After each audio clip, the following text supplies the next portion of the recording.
Boa noite a todos, graça e paz. Meu nome é Renato Burdon e a gente vai estudar hoje o livro de Atos, mais especificamente o capítulo 9.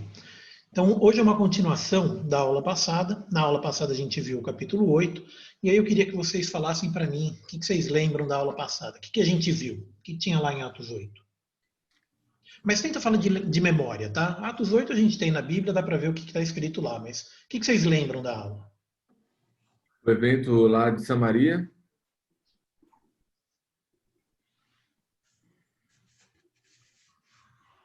Da mulher samaritana com Jesus Cristo. Isso, a gente falou da mulher samaritana. Mas teve um evento fundamental lá em Atos 8. Qual que foi?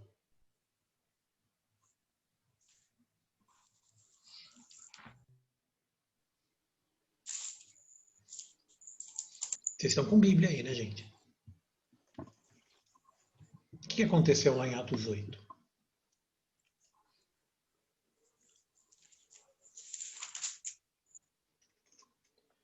A gente falou de duas coisas, dois eventos, na verdade, né? Não é um só. Um deles, eu vou só ajudar a lembrar, né? Que tinha um certo homem chamado Simão. Mas esse Simão aqui não era um dos apóstolos. Vocês lembram dessa história? De quem que era o Simão? O que aconteceu com ele?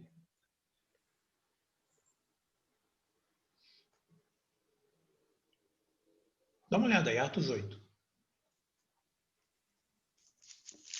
Quem que era esse Simão aí? O que aconteceu com esse Simão?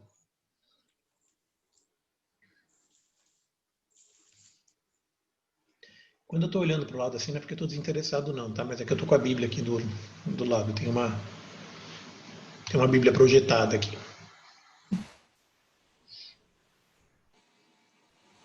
Vamos, gente, sem timidez.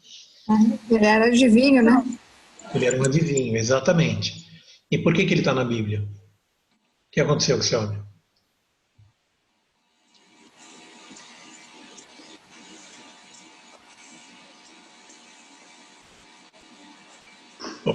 Para ele merecer estar na Bíblia foi uma coisa muito importante, né? Ele creu e foi batizado na pregação dos apóstolos. Ele era um mago, né? Ele era um mago muito famoso, muito conhecido. Os grandes da cidade, os famosos, os ricos e famosos visitavam esse mago, consultavam com ele, né? E aí ele viu Pedro. Oi? As celebridades. Uma celebridade, os ricos e famosos iam lá falar com ele. Aí ele viu o que Pedro estava fazendo, né? E o que Pedro estava fazendo ali naquela cidade?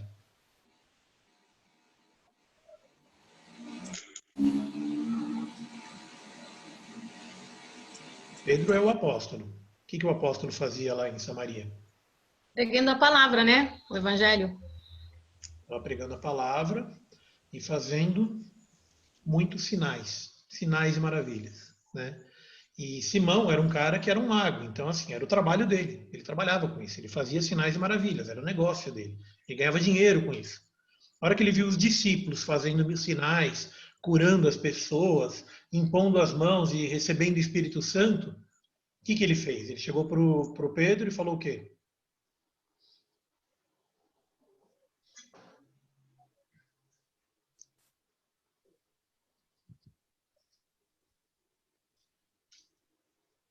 Tá, deixa eu dar uma dica, vai. Capítulo 8, verso 18 até o 20.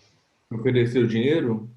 Exatamente. Ele queria comprar a bênção, né? Então a gente ficou bastante tempo na aula passada falando sobre isso, sobre bênção, sobre a gratuidade da bênção, né? Que a bênção não se compra, não se vende, não se negocia, né? Deus dá a quem Ele quer e dá livremente, independente do que você faça ou do quanto dinheiro você tenha. A gente falou sobre isso na última aula. E aí, esse homem está na Bíblia porque Pedro vira para ele e fala: olha, o teu dinheiro é sujo e que você seja maldito por ter querido comprar a bênção. Que esse dinheiro seja contigo para maldição, para perdição, pois cuidaste do dom de Deus se alcança por dinheiro. Ele estava tentando comprar o dom de Deus. Arrepende-te, pois, da sua iniquidade. Essa aqui é uma chave bíblica. O arrependimento é uma das chaves da Bíblia inteira. É isso. A mensagem de todos os profetas, os grandes e os pequenos, é exatamente essa. Arrependei-vos. Se arrependa. Se converta do mau caminho. O povo está indo pelo mau caminho. Se converta. Né? Muda de vida. Se arrependa. Essa é a mensagem. Essa é a mensagem principal da Bíblia e é também uma das mensagens principais de Jesus. Eu já falei de qual é a mensagem de Jesus. Vocês lembram o que Jesus pregava? O que ele falava? Aí não está nesse capítulo, está nos evangelhos. A gente já estudou isso. O que Jesus pregava? Ide e pregai o evangelho a Isso é toda uma criatura. ordem e tem que pregar. Mas o evangelho de boas novas, qual é a boa nova? Mosquito. A boa nova que Cristo falava. Da salvação? Da salvação. E você era salvo do quê? Tipo, uma pessoa que cai no mar é salvo de se afogar. Uma pessoa que está fugindo de um incêndio é salvo do fogo. E Jesus, ele salva você do quê? Os pecados. Exatamente. Salva do pecado. E aí, o que você precisa fazer para se salvar do pecado? Arrepender. Arrepender. A Se mensagem de arrepender. Cristo, se a gente for, que nem a gente fez agora, se a gente for cavando para trás, a mensagem de Cristo também era o arrependimento. Né? E além disso, o reino de Deus está próximo. Né? O reino de Deus já chegou, o reino de Deus está aqui. Né? Eis que venho, eis que vos trago o reino de Deus, vos anuncio as boas novas, e a boa nova de que o Cristo veio, e o Cristo veio para anunciar a vinda do reino de Deus. Tá? Mas isso aqui foi só para lembrar da última aula. Agora, tem um ponto da última aula que eu falei, aí depois isso ficou na minha cabeça, mas ficou a semana inteira isso aí na minha cabeça, que eu falei, gente, eu não devia ter feito isso, eu devia ter feito uma pesquisa melhor. Né? Que no último capítulo do capítulo 8, último verso, diz que Filipe se achou em Azoto. E aí quando eu falei sobre isso já na passagem de Filipe, né, falando do Filipe e o eunuco, a gente falou sobre isso também na última aula, né, que o Filipe chegou, contou para o eunuco estava estudando Isaías, a gente comentou, né, do livro de Isaías, a passagem e tal. E a hora que ele terminou esse processo, batizou o eunuco. O que aconteceu com o Filipe? Assim que ele batizou o eunuco, o que aconteceu com ele? Ele foi arrebatado. Exatamente. Ele foi retirado dali, né? Diz, o Espírito do Senhor arrebatou a Filipe e não ouviu mais o eunuco. E jubiloso continuou o seu caminho. O eunuco voltou para casa. Né? Foi uma curiosidade histórica. Esse eunuco, ele era etíope. E até hoje existe um número muito grande de cristãos na Etiópia. Apesar da invasão árabe, apesar das guerras, apesar da conquista islâmica, apesar disso tudo, até hoje a igreja cristã ortodoxa ela é muito forte na Etiópia. Né? Você tem muita gente que veio dessa época. Então aqui esse eunuco ele é apenas um representante disso que se tornaria uma grande igreja. Historicamente foi uma grande igreja, foi o berço de vários pensadores e filósofos cristãos. Então você tem pensadores cristãos que eram nascidos nas regiões onde hoje é a Etiópia. Né? E esse aqui é um deles, quer dizer, esse eunuco aqui era um cara estudioso. Está dizendo que ele estava andando pelo caminho e lendo Isaías. Né? Bom, mas o ponto que me refiro é que quando eu falei, e Filipe se achou em Azoto, durante a aula falou, gente, eu não sei onde é Azoto. Eu fiquei pensando, eu falei, caramba, como é que eu não sei onde é Azoto? Esse é o tipo de coisa que tem que saber, ainda mais que eu gosto de geografia e tal. Bom, eu fui pesquisar onde é Azoto, eu achei. Eu achei Azoto, eu vou projetar aqui para vocês, peraí. Como é que projeta? Aqui. Pronto. Me fala quando vocês estiverem vendo a tela. Estamos. Então, esse aqui é o mapa de Israel. Tá? Eu estou pegando no Google Maps. Então, esse aqui é o Google Maps. É o mapa com uma visão, como é que chama? De satélite. Jerusalém está aqui embaixo. Quando eu mexo o mouse, vocês veem o mouse também? Uhum. Dá para ver a flechinha? Dá, legal. Então, Jerusalém está aqui embaixo. Belém ficou aqui um pouquinho embaixo de Jerusalém. Tá? Só para vocês terem uma ideia, Bethlehem é Belém. É uma distância curta de Jerusalém. Né? E Azoto é uma cidade que hoje se chama Ashdod. é a mesma cidade para onde os filisteus levaram a Arca da Aliança. Aqui é Azoto. E aquela passagem com o eunuco aconteceu aqui embaixo, em Gaza. Existe até hoje a cidade de Gaza, está lá até hoje. É palco de tanta disputa e tanta briga e tanta guerra. Na década passada, especialmente, atualmente ainda está confusão lá, mas na década passada só tinha guerra lá. O fato é que essa cidade é a capital dos filisteus, né? E historicamente, sempre foi. Até hoje os palestinos habitam nessa região. E foi por aqui, em algum lugar nessa estrada, em que o Filipe encontrou com o eunuco, né? E batizou o eunuco. Aí ele foi, como é que chama? Ele foi retirado daqui, né? Ele foi abduzido, arrebatado.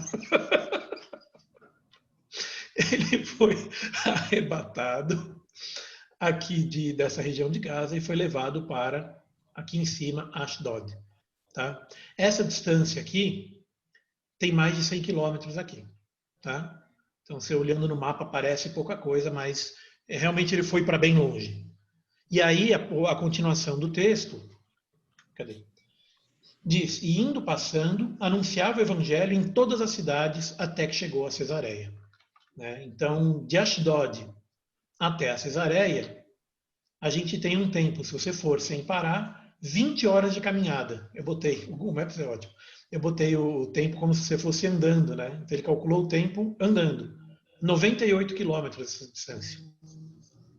Então, ele foi caminhando daqui até lá, até chegar em Cesareia. Possivelmente levou vários dias para chegar lá. Né? A Bíblia não menciona o tempo que ele levou, só fala que ele foi andando e pregando o evangelho.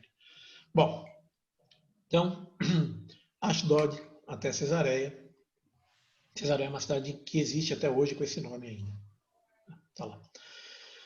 Então, continuando, Atos 9, a gente tem a conversão de Saulo.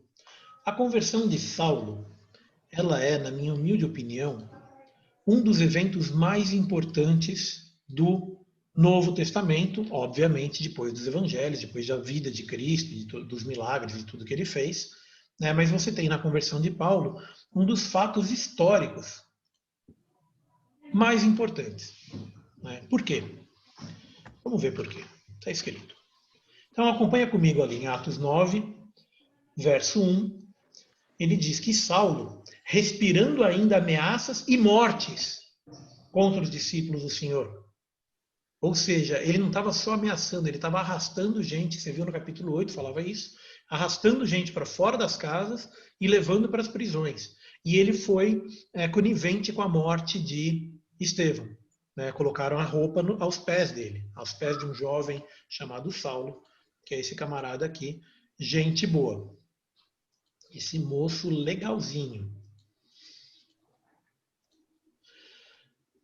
E aí ele foi para o sumo sacerdote e ele falou cartas para Damasco, para as sinagogas. Ou seja, ele pediu autorização para ir em Damasco caçar esses fugitivos. Porque a hora que começou a perseguição na igreja, o que aconteceu com a igreja que estava toda reunida em Jerusalém? Dispersou. Espalhou. Foi cada um para um canto. Né? E lembra que Damasco é uma cidade que era uma cidade inimiga, mas que nessa época é uma cidade que já conhecia, no mínimo, a Deus. Não a Jesus, talvez já tivesse conhecimento de Jesus, mas no mínimo a Deus. Por que Damasco conhecia a Deus? O que aconteceu lá em Damasco para eles conhecerem a Deus? Vocês lembram? Do Antigo Testamento, isso aí. Quem foi lá pregar em Damasco?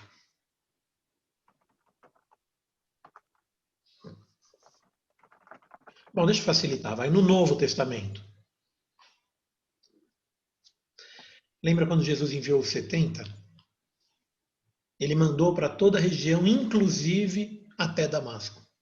Né? Então você já tinha cristãos em Damasco. Você já tinha gente que tinha ouvido falar de Jesus lá em Damasco. Né? E Saulo, e agora, depois dessa perseguição, tinha mais ainda. Aí Saulo... Achou que Ananias já estava em Damasco, não era isso? Eu não sei se nessa época, mas ele passou por lá. Né? E se eu não me engano, o Jonas também passou por Damasco. Né?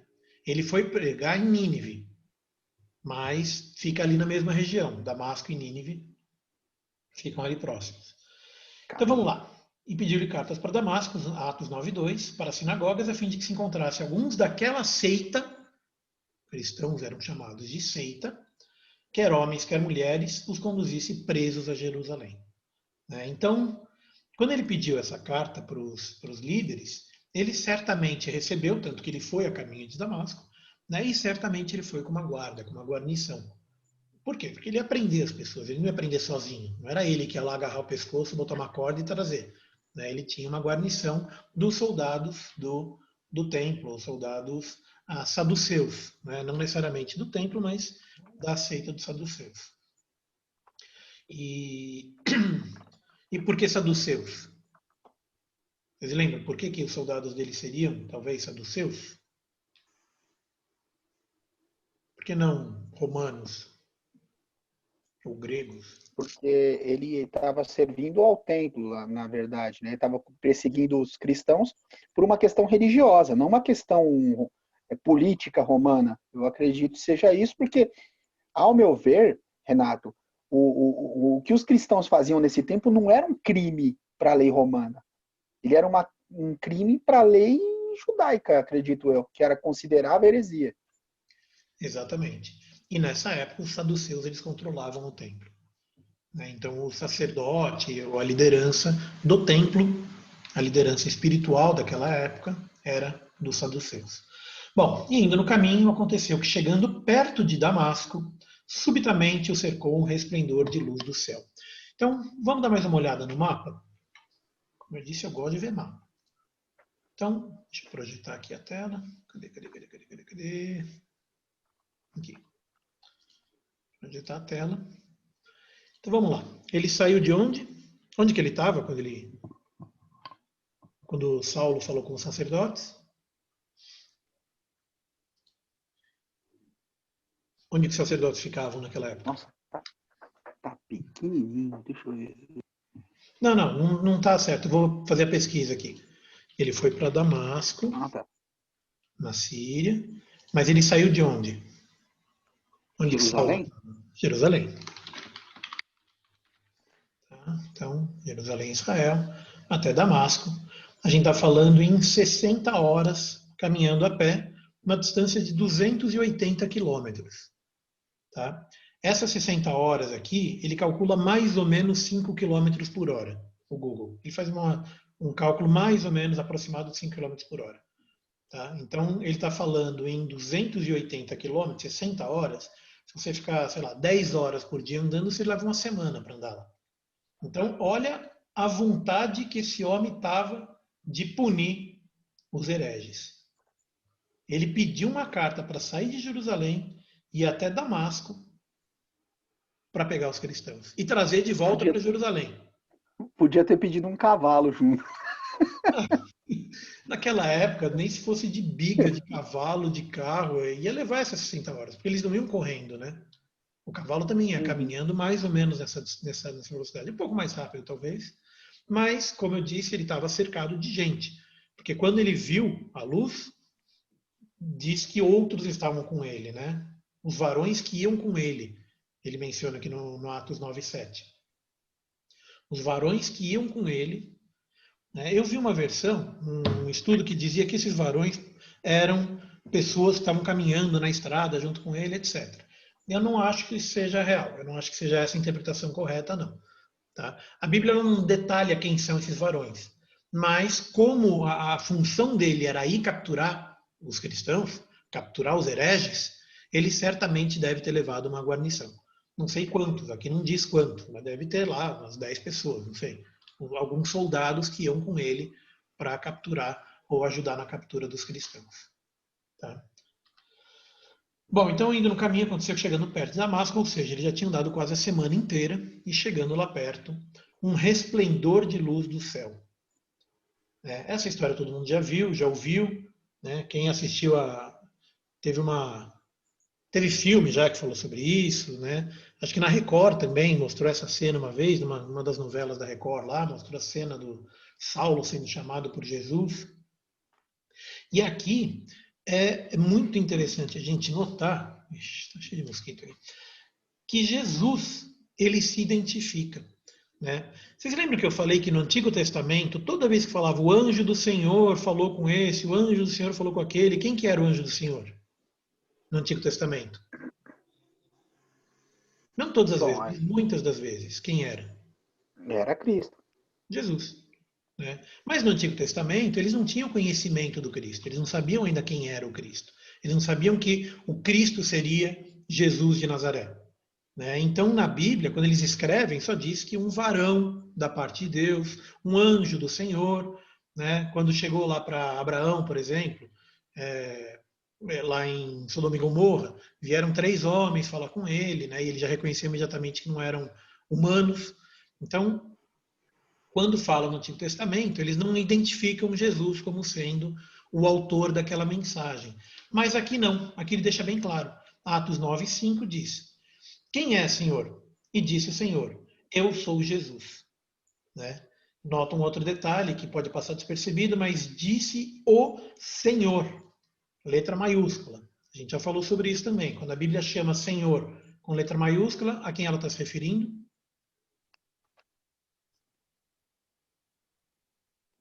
Quando o Novo Testamento escreve Senhor com letra maiúscula, quem é esse Senhor?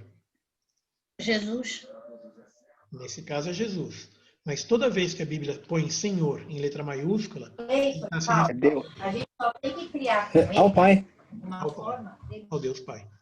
Então, quando Paulo pergunta, ele pergunta: quem és, Senhor? E disse o Senhor: eu sou Jesus. Então, esse aqui é um dos versos também que corrobora o estudo da Trindade. Então, quando a gente vai estudar a Trindade, esse é um dos versos, né, que mostram que Jesus é Deus. E quando pergunta quem é Senhor, é Deus.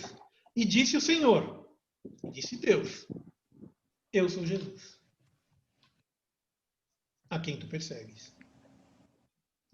A essa frase aqui eu tive até que pesquisar. Eu estou projetando? Estou. Duro é para ti recalcitrar contra os aguilhões. Alguém sabe o que significa isso aí? Eu tive que procurar, eu não sabia o que era isso aí. Putz, recalcitrar, não faço ideia. Recalcitrar contra os aguilhões. Aguilhões seria o espeto de ficar espetando boi, né? Exatamente. Na João Ferreira de Almeida, corrigida, ele tem essa frase. Na atualizada, não tem. Ele fica em eu sou Jesus a quem tu persegues. Não tem esse trecho. Tá? Porque na atualizada, ele parte a usar os melhores textos. E nos melhores textos, nem todos têm essa passagem. Então, como ficou na dúvida, eles tiraram essa frase na atualizada. Na corrigida ainda tem a frase. Tá? A corrigida não tem isso aqui. Né? Alguns dos melhores textos contêm a frase, outros não. E aí isso é uma dúvida teológica até hoje. Na dúvida, recalcitrar contra os aguilhões acabou não sendo traduzido nem atualizado. Né? Mas o significado disso é que ele está traduzindo, vai para o português moderno, dando murro em ponta de faca. Tá? Recalcitrar contra os aguilhões, ele está batendo a cabeça na parede. Eu peguei a tradução de recalcitrar agora, mas é alguma coisa contra. Né? Agir contra, ir contra. E aguilhões é ferro, alguma coisa pontuda, alguma coisa. Então, dura para ti recalcitrar contra os aguilhões. Ou seja, para de dar murro em ponta de faca. Foi mais ou menos isso que Jesus falou. Ele falou: eu sou Jesus e quem você está perseguindo? Para de dar murro em ponta de faca. Para de me perseguir, por favor. Ora. Vamos, hein? E ele, tremendo e atônito, disse: Senhor, de novo o Senhor com letra maiúscula, o que queres que eu faça? E disse-lhe o Senhor: levanta-te e entra na cidade, e lá te será dito o que te convém fazer. Bom, a história vai, a história vem. Deixa eu voltar aqui. Pronto. Voltei. História vai, história vem. Os varões que iam com ele pararam espantados, e ouvindo a voz, mas não vendo ninguém. Ou seja, eles não viram o brilho no céu, não ficaram cegos. Basicamente, eles ouviram a conversa, ouviram o diálogo, mas não viram ninguém com eles. E aí tem aquela história que eu acho muito legal, que é como que Jesus, como que Deus confirma Saulo né, que o que ele teve, a experiência que ele teve foi real. Ele confirmou através de um milagre. Ele confirmou por intermédio de Ananias. Como é que aconteceu isso aí? Ele estava 3 dias sem ver, não comeu nem bebeu, ele estava em jejum. E havia em Damasco um certo discípulo chamado Ananias, eu estou lendo em Atos 9, verso 10. E disse-lhe o Senhor em visão, Ananias, ele respondeu, eis-me aqui, Senhor. E disse-lhe o Senhor, levanta-te e vai à rua chamada Direita e pergunta na casa de Judas por um homem de Tarso chamado Saulo, pois eis que está orando. Gente, olha que coisa mais maravilhosa que é essa frase. Vamos ver essa frase pedacinho por pedacinho? Deus chegou para Ananias, que estava orando, e disse, você levanta e você faz o seguinte, você vai para a rua chamada Direita. Ele deu o nome da rua. Não é que Deus falou, vai lá para Damasco. Né? Não, ele deu o nome da rua, vai lá para a rua Direita e procura uma casa de um camarada chamado Judas. Quer dizer, deu nome, sobrenome, endereço completo. Vai lá, tá aqui, ó, nome e sobrenome. Vai nessa casa desse cara aqui. E procura por um homem chamado Saulo. Ananias não sabia nada desse cara. Não sabia nada dele. Não sabia que ele estava lá, não sabia que ele estava indo perseguir. Não sabia nada. Mas uma coisa ele sabia. Ele conhecia a fama de Saulo de Tarso. Né? Por quê? Cadê? Respondeu Ananias no 9:13. Senhor, de muitos ouvi acerca desse homem. Ou seja, a fama dele já tinha se espalhado. Quantos males tem feito aos teus santos em Jerusalém? Então Ananias já conhecia a fama lá em Damasco. Lembra que eu mostrei aqui no mapa? A distância de Jerusalém para Damasco são 288 quilômetros a pé. 288. 288 é daqui em Paraty, que até mais, né? Olha, até Ilhabela é 209 quilômetros. Não, Ubatuba dá uns 230. Até Paraty deve dar uns 280, mais ou menos. Calcula que seja isso. Pois é, Sorocaba é 100. Então é 3 vezes. Você vai para Sorocaba, volta e vai de novo. Essa é a distância que ele ouviu falar numa época que você não tinha internet, você não tinha mídia social, você não tinha e-mail, você não tinha Facebook, você não tinha meme, não tinha rádio, TV. Lá, a 300 quilômetros de distância, eles ouviram falar da perseguição. Como é que Ananias ouviu falar da perseguição? Como é que Ananias ouviu falar de Saulo? A gente já falou disso na aula de hoje. Como é que chegou lá a mensagem de Saulo? Pelas cartas? Não, os fugitivos, né? Os fugitivos. A hora que Saulo começou a perseguir os cristãos em Jerusalém, espalhou gente por todo canto e naturalmente foi gente para Damasco. E ele queria ir para Damasco para capturar essas pessoas que estavam fugindo. Quer dizer, ele não se contentava em prender os caras que estavam ali perto. Ele foi atrás, ele foi correndo atrás. Ele foi buscar os caras onde eles estavam. Né? Foi uma perseguição mesmo, foi uma perseguição séria. Bom, Ananias ficou com medo. Né? E aí tem uma característica também em Ananias que, digamos, é uma característica tipicamente humana. Deus, o próprio Deus, chegou para ele em sonho, deu nome, endereço e telefone e falou, você vai lá e fala com esse cara. O que Ananias fez? Tô com medo. Tô com medo. Esse cara aqui não tem boa fama. Pois é, eu tô achando que acho que vai Ô, dar Renato. ruim. Vai dar ruim esse negócio aí. Ô, Renato. Diga. Quando fala no versículo 11, no final do 11, pois eis que ele está orando. Saulo estava orando? Tava. Final do 11. Tava, Saulo estava orando. Quer ver? Tremendo Antônio, do varões, Saulo levantou-se e tal, teve 3 dias sem não comeu nem bebeu.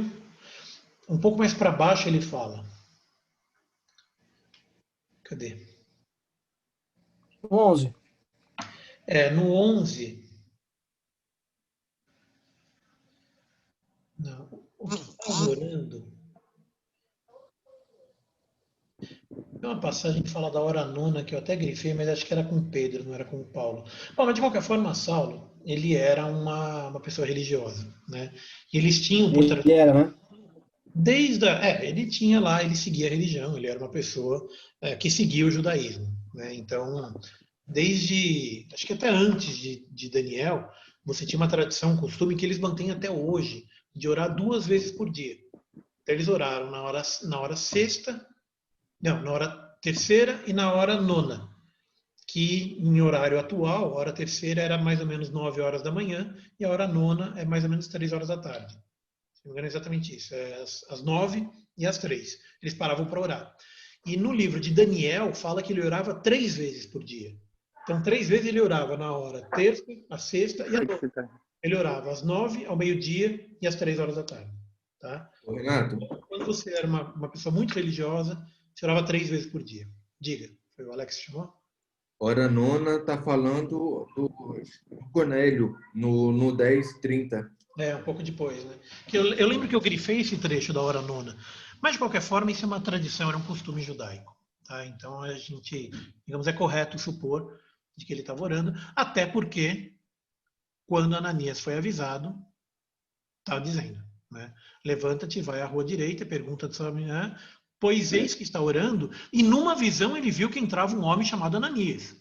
Então, quer dizer, Deus, quando ele avisou, ele não avisou só Ananias, ele avisou Ananias e avisou Saulo, né? Nessa época ainda era Saulo. Então ele avisou Saulo que um homem chamado Ananias ia falar com ele. Que está escrito no 12, né? E punha sobre ele a mão para que tornasse a ver. Então, quer dizer, ele confirmou Ananias, que nem sabia dessa história, acabou sabendo aqui, e Saulo, que estava esperando uma resposta de Deus.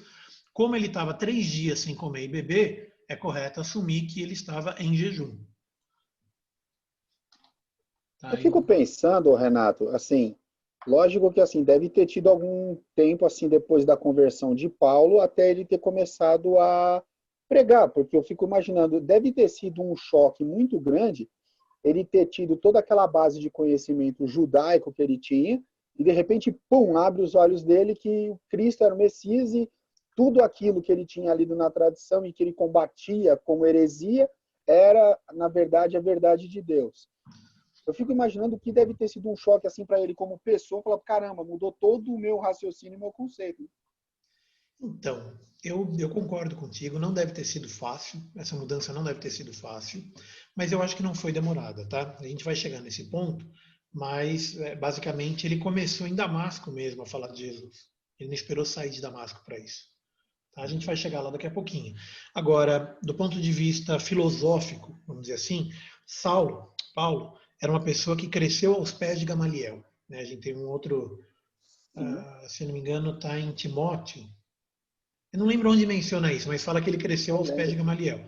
E Gamaliel era um sábio, era aquele mesmo sábio que recomendou soltar Paulo e João. Então, assim, ele era uma pessoa estudiosa. Então, ele conhecia a Bíblia, ele sabia que viria o Messias. Né? Ele conhecia Isaías, onde, você viu que no capítulo anterior, Filipe explicou quem era o Messias. E falou, olha, esse aqui, de quem Isaías está falando, é Jesus. Saulo conhecia o trecho, conhecia Isaías. Então, para ele ligar que aquele Isaías, o que Isaías estava falando é Jesus, foi um estalo. Né? Aquela luz, aquele choque que ele tomou, foi exatamente para ele parar e pensar. Ele falou, então, peraí, então tudo aquilo que o pessoal está falando é verdade. E como ele perseguia os cristãos, né, muito possivelmente ele também torturava, ficava, como chama, interrogava. Então ele sabia o que os cristãos pensavam. Né? E quando ele prendia um cristão, o cristão falava para ele, tipo, você está enganado, você está errado, não sei o quê. Então, assim, ele já tinha ouvido aquilo tudo. Então, a hora que Jesus chegou para ele e falou, eu sou Jesus, a quem você está perseguindo, ele ligou a chave. Ele falou, opa, peraí. Então é de verdade? Porque, assim, a impressão que me dá seria mais ou menos como se você imaginasse que um pai de santo se converte ao cristianismo hoje, 3 dias depois já sai pregando nos terreiros de Umbanda. Então, mas a conversão dele. Olha a significação que dá isso. Né? Na sequência, a gente vê o trabalho que ele teve para ser aceito, porque ele era o perseguidor. A gente vai chegar lá ainda hoje. Só me dá um minutinho. Legal. Bom, então, cadê? Então vai, porque para mim... Aqui, ó. 9:15. Disse-lhe, porém, o Senhor, vai, porque este é para mim um vaso escolhido para levar o meu nome diante dos gentios e dos reis e dos filhos de Israel. Mas olha a ordem: gentios e reis e os filhos de Israel. Por quê? Lembra que eu falei na última aula que um dos grandes problemas foi que a igreja estava reunida em Jerusalém? Né? Você tem aquela coisa boa da igreja primitiva e tal, que todo mundo prega, todo mundo gosta de ver esse lado positivo, e realmente é positivo, tá? Não estou criticando isso. O fato de eles estarem juntos em oração, eu já até falei sobre isso numa outra aula, de eles estarem juntos em oração, isso é legal. Mas, ao mesmo tempo, isso ele estava desobedecendo a ordem de Cristo. Porque Cristo falou: ide por todo mundo e pregar o evangelho. E não só eles não foram por todo mundo, como eles se concentraram em Jerusalém pregando para os judeus. Na próxima aula, a gente vai ver Pedro, ele próprio teve que ser convertido, porque Pedro só pregava para os judeus, até que teve... de Cornélio, né? A gente vai estudar. Pois é, a história de Cornélio. Então, até Cornélio, Pedro só pregava para judeu. Então, eles não tinham entendido ainda a ideia de que esse evangelho era também para os gentios. E Deus sabia disso, Jesus sabia disso. Ele falou: caramba, eu passei 3 anos com esses caras, eles não entenderam. Não teve jeito. Então vamos fazer o seguinte: pega aquele Paulo lá, pega aquele Saulo lá, vamos dar um jeito nesse Saulo aí. Porque Saulo era um cara que tinha conhecimento, tinha formação, tinha cultura, tinha, enfim, por X motivos, e porque era uma pessoa que Deus sabia que seria fiel até o fim, mais importante do que todo o resto. De qualquer forma, tem no 9:16 uma explicação para um verso que é um dos mais polêmicos da Bíblia.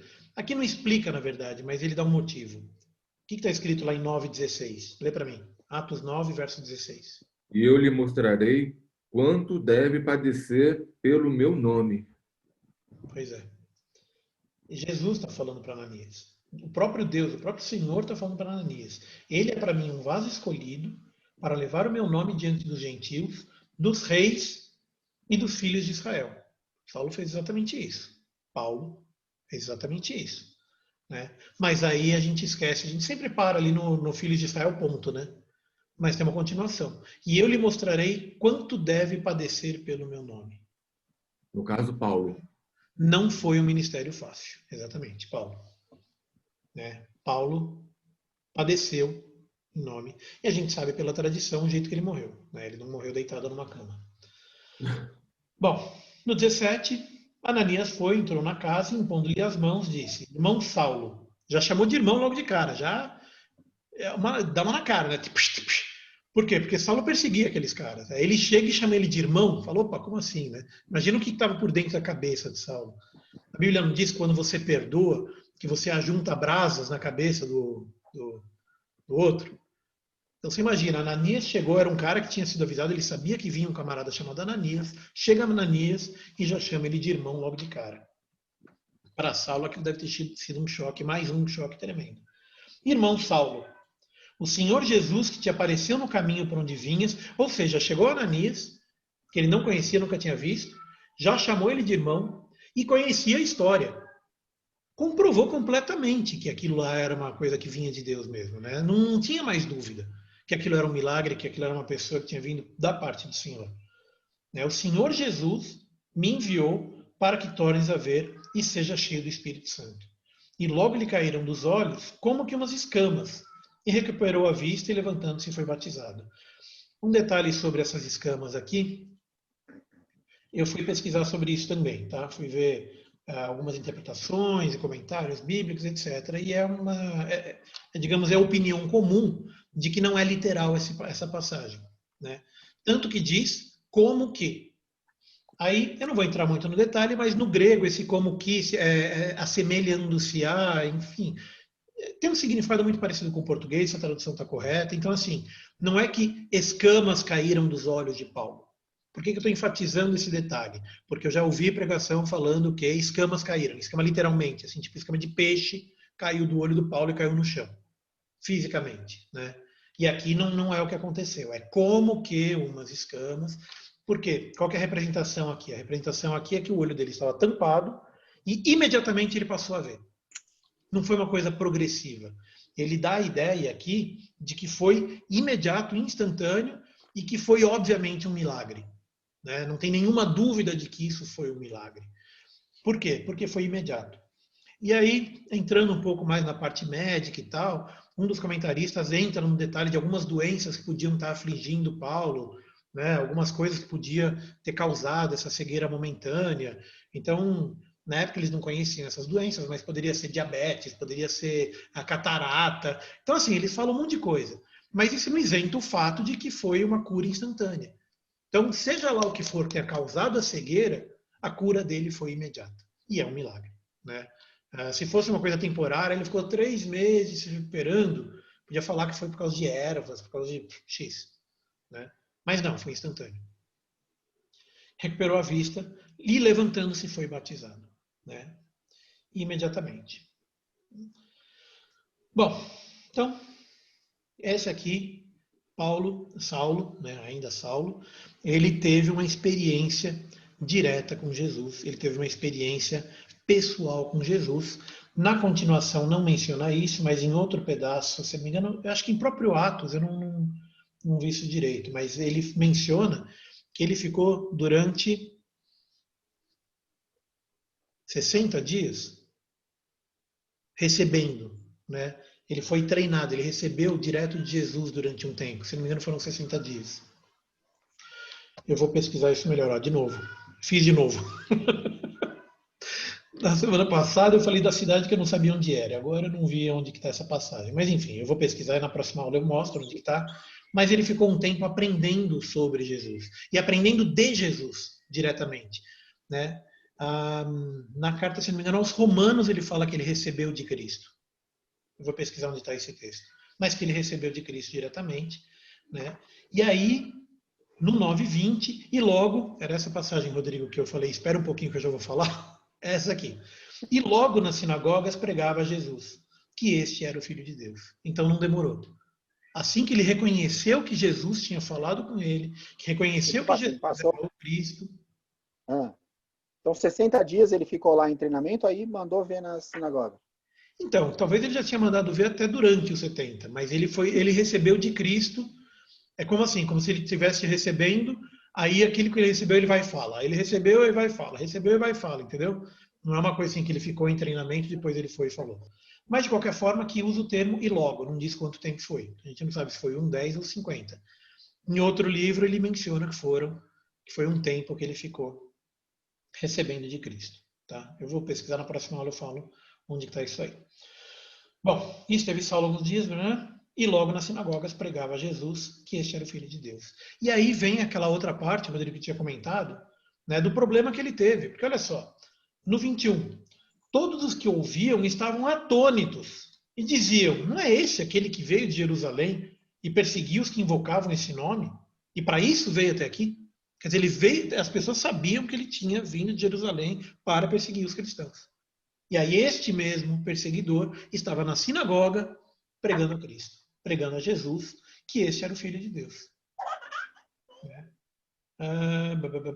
E Saulo, porém, e aí vinha, Saulo, porém, se esforçava muito mais, e pregava muito mais, e falava muito mais de Jesus. Cada vez que alguém duvidava da palavra dele, ele falava mais ainda. E confundia os judeus que habitavam em Damasco, provando que aquele era o Cristo. E aí vem a questão do conhecimento que ele tinha, né? Então, ele se esforçava provando que aquele era o Cristo. Isso aqui, eu já li isso uma vez, eu já vivi muitas vezes isso aí, eu acho que é bem real. A frase diz, né, que você mais aprende quem ensina. Né? Então, quando você está ensinando alguma coisa, você aprende mais, porque não dá tempo de eu falar, não dá tempo da gente, sei lá, quando você está ensinando, quando você está dando uma aula, você teve que estudar antes. Né? Você teve que aprender antes de você poder ensinar. Então, quem está estudando para ensinar, acaba aprendendo mais do que quem está só ouvindo. Eu já tinha ouvido essa história algumas vezes e já tive comprovações algumas vezes também. Né? Inclusive, por exemplo, na aula de hoje, eu estou aqui falando, a gente vai falar durante 1 hora, tem mais 7 minutos só. Mas eu fiquei 3 estudando, mais até. Né? Ao longo da semana eu peguei alguns textos, agora continuamente, enfim. Então, por que eu estou falando isso? Eu não estou me gabando nem nada, pelo contrário. Eu preciso estudar porque senão não dá para fazer nada. Mas aqui, no caso, Saulo estava sendo treinado, esse é o ponto. tá? Esquece de mim, tira eu do caminho. Mas o ponto é que Saulo, quando ele foi confrontado, porque falava, oh, mas não era você que estava perseguindo Jesus? Então ele tinha que justificar mais ainda do que, por exemplo, Pedro e João. Pedro e João eram apóstolos. Então quando Pedro e João falavam, ah, Jesus é o Cristo, todo mundo olhava e falava, tá bom. Você andava com ele, você via com ele, é lógico que você vai falar isso. Mas quando Saulo falava, aí as pessoas paravam para ouvir e falavam, peraí, o que fez ele mudar de ideia? E aí ele tinha que explicar por que ele mudou de ideia, por que Jesus é o Cristo, por que Jesus é Filho de Deus. E isso fez com que ele, esse tempo que ele passou em Damasco, foi um tempo em que ele consolidou a sua filosofia e consolidou o discurso, né? Ele consolidou os argumentos.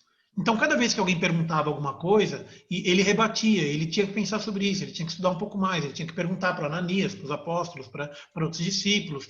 Então, cada vez que ele era confrontado, ele aprendia um pouco mais, né? E isso, eu tenho certeza que foi um dos motivos pelo qual ele pôde escrever tantos livros tão legais, assim, tantas cartas tão boas, porque ele já estava com o discurso afinado, se é que eu posso dizer assim. Ele, pelo confronto, né, como ele foi confrontado, ele teve que achar justificativa. E muitas vezes, como a gente pode ver na carta aos Romanos, e na carta aos Efésios, por exemplo, e outras, Coríntios, a gente consegue ver que o discurso dele não era só espiritual. Obviamente é espiritual, né? Mas a forma como ele escreve segue também um raciocínio lógico, uma sequência da retórica. Então ele usa retórica, ele usa lógica, ele usa a retórica aristotélica, ele usa uma estrutura de texto, uma estrutura de explicação que não é só uma explicação vazia, não é só uma explicação brilhou uma luz, eu via Jesus e Jesus é Deus. Não, ele vinha, porque não sei o que, daí não sei o que, porque não sei o que, daí não sei o que. Tem trechos dele que são até cansativos, porque ele vai explicando, por causa disso, então tem isso, por causa disso, então tem isso, então por causa disso, então tem isso. Aí ele mesmo faz uma pergunta para ele mesmo, faz pergunta retórica, né? Então você está livre do pecado. Então eu posso pecar mais ainda para me libertar mais ainda, então a graça vai ser maior ainda. Então, quer dizer, ele acaba fazendo uma discussão consigo mesmo, com o texto. Conforme ele vai falando, né, que porque Jesus veio para libertar do pecado e com isso veio a graça, e a graça veio, é um dom gratuito, né? E então eu posso pecar mais ainda para receber mais graça? Não, de certo que não, né? Então eu tenho que ser ainda mais puro. Quer dizer, ele tem uma argumentação que com certeza foi baseada em muito do que ele aprendeu aqui em Damasco, né? Na discussão que ele teve com as pessoas em Damasco, com os crentes e os não crentes, né? Porque ele tinha gente que estava indo com ele, e essa gente que estava indo com ele está indo para prender cristão.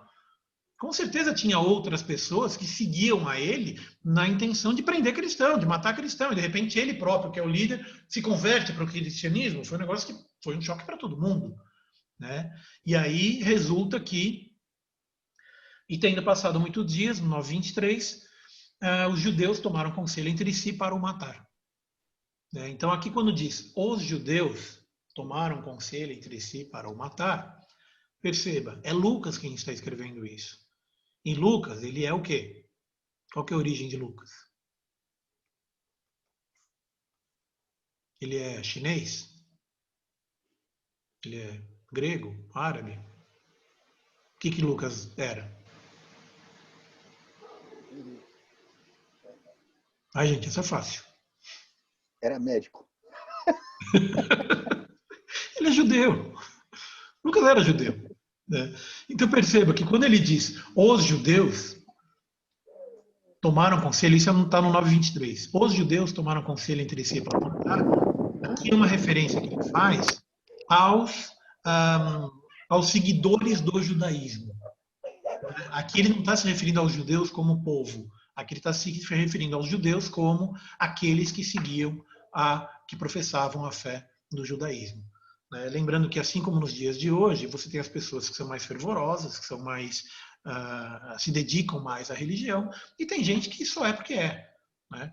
Que nem, sei lá, tem gente que é nascido de família cristã, mas que fala, você é o que é? Sou cristão. Sou católico apostólico romano não praticante, sabe? É católico porque a mãe é católica, é cristão porque o pai era cristão, sei lá. Então, da mesma forma, você tinha gente que era porque era, não porque seguia. Nesse caso, ele está se referindo aos que seguiam, né? Então, quando ele diz, os judeus tomaram conselho entre si, não está falando do povo todo, ele está falando daqueles que eram, que seguiam a fé judaica. Bom, e aí vem que as ciladas foram do conhecimento de Paulo, e aí, e como eles guardavam as portas, tanto de dia como de noite, para poder tirar-lhe a vida. Ou seja, se Saulo passasse pela porta de Damasco, era ali que ele ia ser pego. Se ele tentasse sair de Damasco, era ali fora da cidade que ele ia ser morto, né? E por isso, tomando de noite os discípulos, desceram dentro de um cesto pelo muro. E ele fugiu de Damasco. Tá? Bom, aí ele fugiu de Damasco e foi para onde?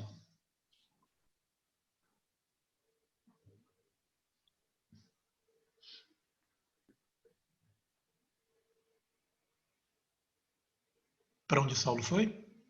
Jerusalém? Jerusalém. Ele foi exatamente para o coração da cidade onde estavam todas as pessoas que estavam querendo agora matá-lo, né? E ele foi procurando pelos discípulos. Então, agora você perceba, olha só a situação, pensando do ponto de vista humano, tá? Gente, o que o discípulo está pensando? O que um apóstolo está pensando? Lembra que é uma semana para chegar, né? Uma semana. E aí Paulo saiu lá de Damasco, foi caminhando até Jerusalém, ou num cavalo, num jumento, sei lá como, mas foi até Jerusalém. Chegou em Jerusalém e começou a perguntar, cadê os apóstolos? Eu quero encontrar os apóstolos.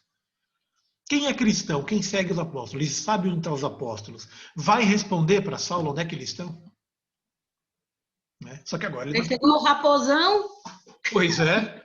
Não, e outra, né? Agora ele não estava mais torturando ninguém, não estava mais prendendo ninguém, não estava mais batendo em ninguém. Então quem é que vai falar para eles onde é que estão os apóstolos? Ninguém. Está lá no 26, 9:26. Quando Saulo chegou a Jerusalém, procurava juntar-se aos discípulos. E não é só os apóstolos, discípulos, ou seja, todo mundo. Né? Todo mundo que era cristão, ele queria chegar em alguém. Né? Ele queria encontrar os cristãos. Não achou ninguém. Mas todos o temiam, não crendo que fosse ele próprio discípulo. E aí como é que ele vai fazer? Jerusalém não tem sinagoga, Jerusalém tinha o templo. Ele não podia chegar no templo e começar a pregar a Jesus. Até tinha sinagoga, mas enfim, era uma coisa bem controlada, muito mais do que nas cidades vizinhas. Né? Então estava tudo sob controle de sacerdotes. Então ele não podia simplesmente chegar na sinagoga e pregar. E aí vem a história de Barnabé, que foi um camarada firmeza. Esse Barnabé, vou te falar, viu? Esse cara era forte. Esse era bom. Então Barnabé, tomando-o consigo, o trouxe aos apóstolos. Ele fala de Barnabé um pouquinho antes? Deixa eu ver. Não. Ananias, não falou de Barnabé ainda antes. Esse aqui acho que é o primeiro lugar que fala de Barnabé. Vocês lembram daquela música antiga? Que eu falava assim... Era seu nome, Seu Barnabé, natural de Chipre, Isso. também chamado de José das Consolações. Nossa, esse também é velho, hein, filho? Oh, Tá velho, hein? oh. Essa música. E aí a música continua, né? Homem bom e piedoso, cheio de temor e fé, homem de Deus. Aí ele fala, quando Paulo chegou, acho que me faltou abrigo, uma coisa assim. Exatamente. Não lembro o resto da letra, é grande. É comprida, conta a história toda. Né? Eu só lembro também basicamente do refrão e dos trechos só. Mas eu lembro desse pedaço, né? Que era o seu nome Barnabé, tá aqui, foi daqui que saiu. Então Barnabé, tomando consigo, o trouxe os apóstolos. Barnabé basicamente confiou em Saulo. E lhes contou como no caminho ele vira o Senhor, e este lhe falara, e como em Damasco falara ousadamente no nome de Jesus. Ou seja, Barnabé conheceu a Saulo, conhecia a história e, muito possivelmente, viu Saulo pregando Jesus. Então a gente não sabe de onde veio esse tal desse Barnabé. Ele era natural de Chipre, ilha longe demais dali de onde eles estavam. Tá? Chipre acho que está a mais de 1.000 quilômetros de distância. É tipo daqui a Recife. Quer ver? Aqui no mapa tem Chipre. Ah, não é tanto, não. Não é 1.000, não. Eu exagerei. Mas dá bem uns 300 de Damasco. Natural de Chipre. É mais ou menos a mesma distância de Jerusalém até Damasco. Bom, então, Barnabé confiou e apresentou ele para os discípulos. E aí vem a parte divertida da coisa. E andava com eles em Jerusalém, entrando e saindo. Ou seja, A partir desse momento, a partir de Barnabé, ele foi reconhecido como um deles. E falava ousadamente no nome de Jesus. Eu grifei na minha Bíblia vários lugares, mas tem... isso é um conceito até que eu já falei também algumas vezes em outras aulas, que quando um texto ou uma passagem repete várias vezes alguma coisa específica, é porque a ênfase está naquilo. Né? E nesse capítulo 9, eu contei acho que pelo menos 4 vezes em que Paulo falava ousadamente no nome de Jesus. Né? Então está aqui no 27, em Damasco falara ousadamente no nome de Jesus. No 29, em Jerusalém, falava ousadamente no nome de Jesus. Né? E tem outros lugares que ele falava ousadamente também no nome de Jesus. Falava e disputava também contra os gregos, mas eles procuravam matá-lo. Está aí mais uma faculdade do Paulo, porque lá em Damasco ele estava falando com os judeus, mas também estava falando com pessoas que não eram nem judeus. Damasco era assírios, era um pessoal de outros povos. Né? Então ele estava exercitando ali o seu conhecimento do Cristo e justificando que Jesus era filho de Deus. E aqui ele estava contra os gregos. Se não me engano, foi aqui que começaram a chamar eles de cristão de verdade, né? Antes não eram assim que eles eram chamados. Foi aqui no finalzinho desse texto ele fala isso aí. A gente chega lá daqui a um minutinho. Bom, sabendo para... Cadê? Aqui, ó. Falava e disputava também contra os gregos, mas eles procuravam matá-lo. Né? Sabendo, porém, os irmãos o acompanharam até Cesareia e o enviaram a Tarso. Esse aqui é uma frase curta, mas essa frase curta, olha o que ela representa. Ele estava em Jerusalém. Estou compartilhando a tela, vocês estão vendo já? Ainda não.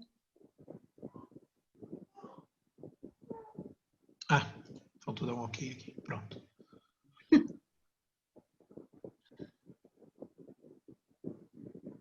Viu?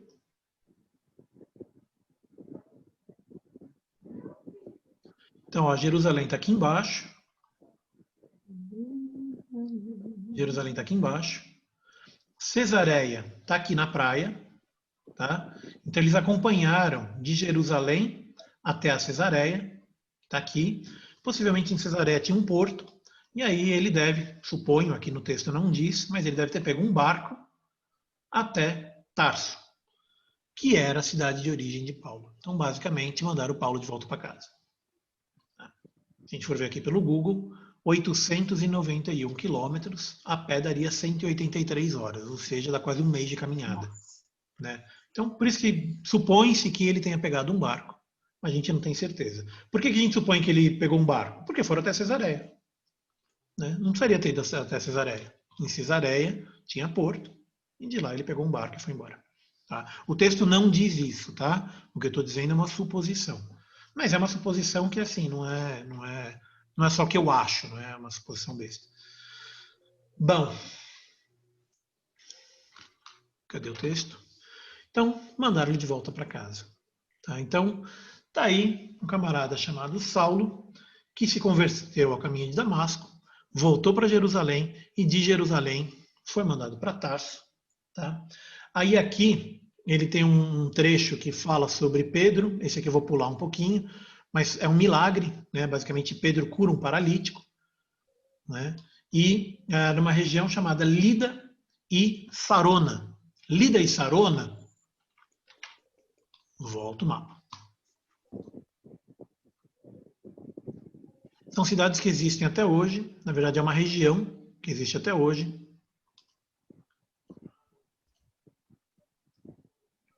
Fala aí quando aparecer.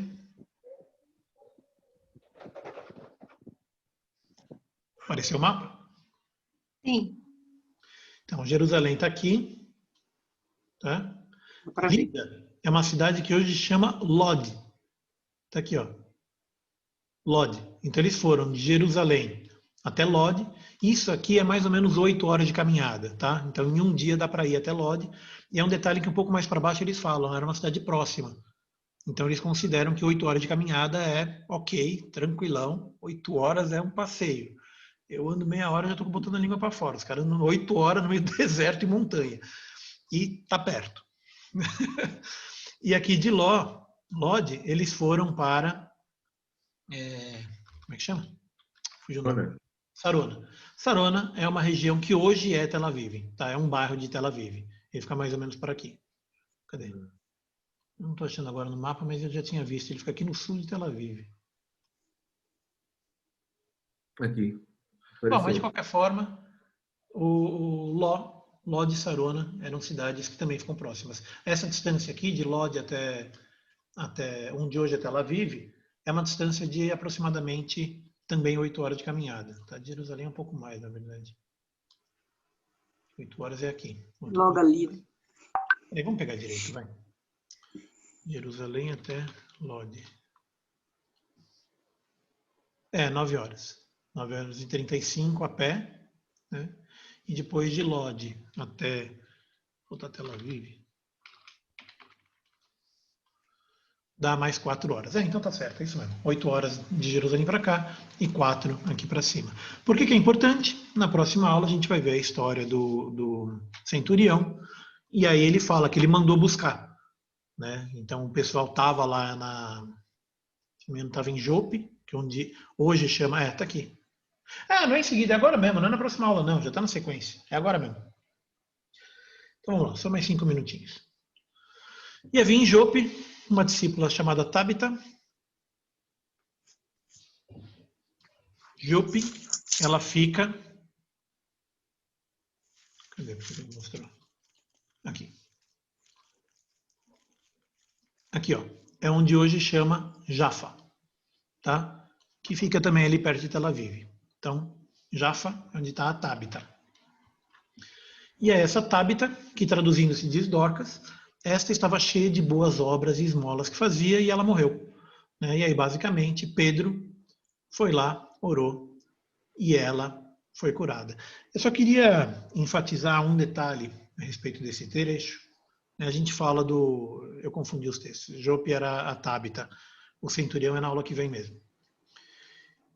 Então, eu queria que vocês notassem uma coisinha só. Quando o Ananias orou por Saulo, como que ele fez a oração? A oração que Ananias fez para Saulo, como é que foi? Foi aquela que você falou, o Senhor Jesus que se mostrou para você, escolheu Exatamente. você, uma coisa assim? Exatamente. Ele chegou para Saulo e falou assim, ó, irmão Saulo, está no 9, Atos 9, 17. Irmão Saulo, o Senhor Jesus que te apareceu no caminho de onde vinhas, me enviou para que tornes a ver e sejas cheio do Espírito Santo. Foi isso. Foi isso. Ele chegou, conversou e logo lhe caíram nos olhos como que umas escamas. E aí a hora que a gente chega lá embaixo, lá para ver Pedro, no 9:40, como é que Pedro orou? Pedro fazendo a caída.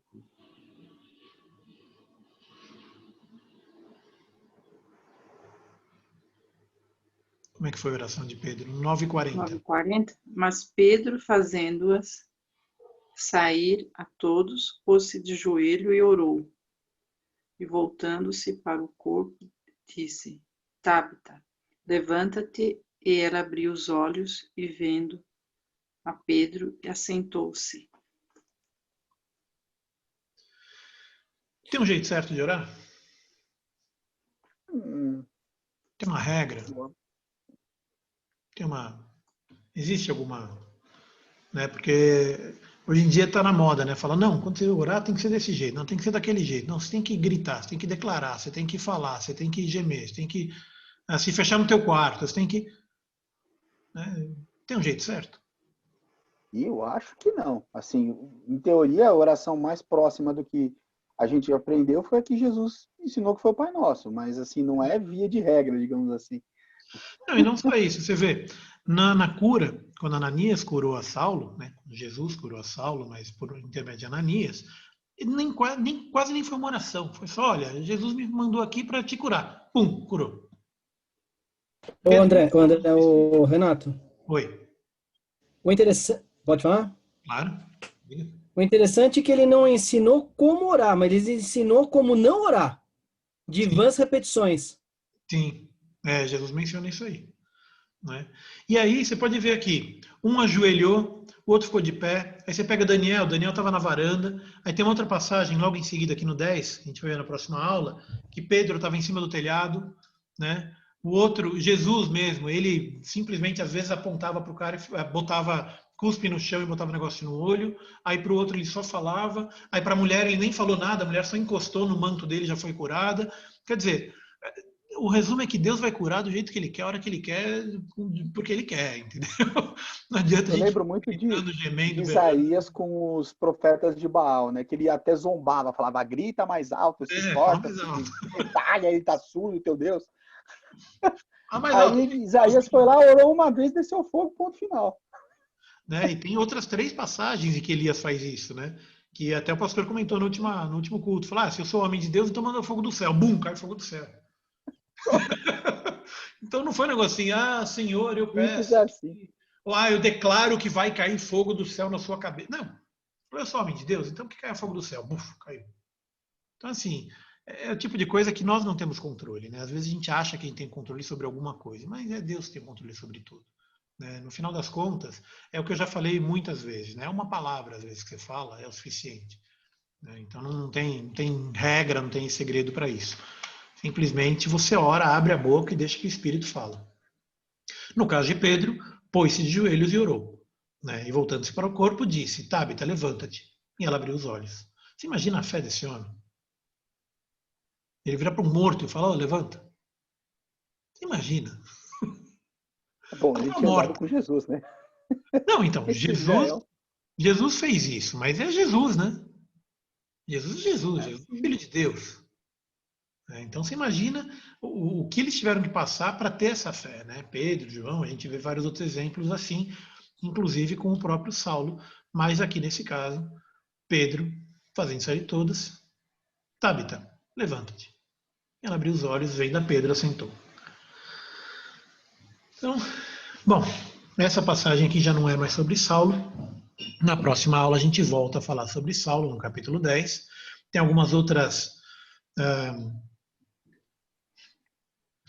coisas no caminho, né? Então tem mais uma passagem com Pedro, a Cornélios, né? Pedro e Cornélios, a visão de Pedro, né? E depois como que ele conversa com o centurião, etc. E aí começa que Pedro, ele entende que aquela mensagem não é só para judeu, mas é para todo mundo. Tá? Então isso aqui já é um spoiler da próxima aula. Eu estou fazendo um teaser para vocês não perderem. Próxima aula a gente vai ver Atos 10. Acho que não sei se dá para ver inteiro, mas tem bastante coisa em Atos 10. Mas a gente vai ver ele quase todo. Tá bom? Então, só queria concluir com 2 observações. Então, se você esquecer tudo que eu falei, lembra de 2 coisas. Que Deus, ele escolhe, prepara e treina os escolhidos. Pedro, Saulo, ele foi escolhido. Ele tinha uma série de motivos para ser escolhido, inclusive essa característica, essa persistência que ele tinha, essa era uma característica que ficou clara quando ele estava perseguindo os cristãos, né? Por causa dessa persistência, Deus escolheu ele e ele continuou com essa característica de ser persistente, sendo cristão e levando o evangelho. Ele não desistiu, foi até o fim, foi até a morte e morte de cruz. Né? A gente sabe pela tradição, não pela Bíblia, mas a gente sabe pela tradição de que ele morreu também crucificado. Amém. E ele foi até o fim. Ele foi até o fim, ele persistiu na fé, persistiu no que ele cria, persistiu no que ele tinha entendido, né? E ele persistiu de que Jesus é o Filho de Deus. Jesus Amém. é o Cristo. E ele escreveu sobre isso, pregou sobre isso, e a gente vai ver as viagens dele nas próximas aulas. Bom? Amém. Então, por hoje, vamos encerrando. Agradeço a Deus, porque mais uma vez pela palavra dele, porque Deus é bom e que essa palavra chegou para a gente até hoje, mesmo tendo sido tão perseguida e tão maltratada, a gente consegue ter o texto fiel até hoje e estudar a vida desses homens e vamos continuar com esse estudo e que isso traga bênção para a nossa vida também, lembrando que eles são exemplos, tá? Então, aquilo que eles passaram, não digo que a gente deve passar também, mas pelo menos o que eles fizeram a gente deve tentar fazer também. Né, de ir por todo mundo, pregar e falar destemidamente, né, que nem o texto aqui no 9 fala, que ele falava ousadamente, por várias vezes aqui, e falava ousadamente no nome de Jesus.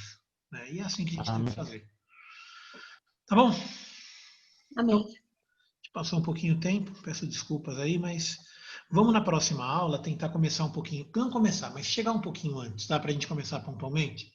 Então, quando vocês forem conectar, tenta conectar uns 5, 10 minutinhos antes das 8, tá bom? Para a gente começar pontualmente às 8 horas. Tudo bem? Amém. Pessoal, Deus abençoe, guarde e proteja, e Deus resplandeça a sua face sobre vocês e te traga paz. Amém. Bem? Paz, Senhor. Boa noite. Paz do Senhor. Boa noite. Ah. Boa Amém. noite. Amém.